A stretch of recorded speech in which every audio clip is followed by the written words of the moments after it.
Hey everyone, welcome back to Native GIS Today. I'm giving you a sneak peek into one of our most requested and most exciting topics yet. Imagine typing this: clip land use to Ward 12, calculate density, export hotspots, and your GIS does everything, in seconds. No clicks, no tools, just intelligence that understands your intent. That's not science fiction anymore, and that's the era of the GIS Copilot.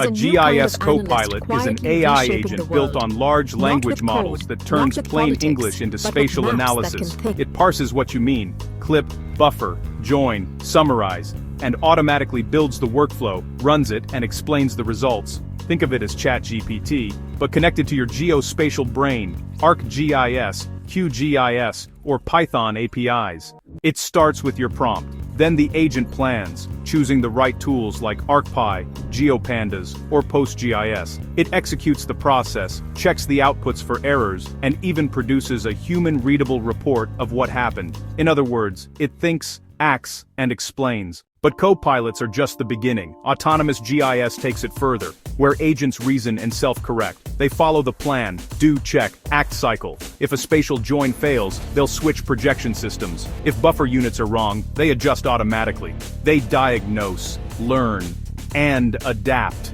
like a geospatial autopilot.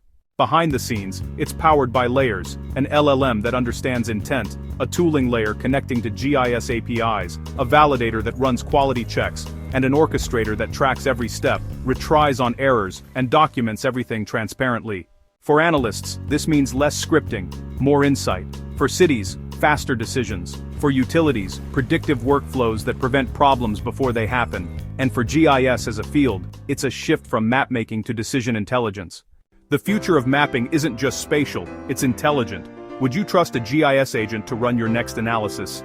Let me know in the comments and subscribe to Native GIS, because the next revolution in geography is autonomous. Workflows. Thanks for watching. If you found this video helpful, give it a thumbs up, subscribe to the channel, and hit the bell icon to stay updated on the latest in AI and GIS. See you in the next video.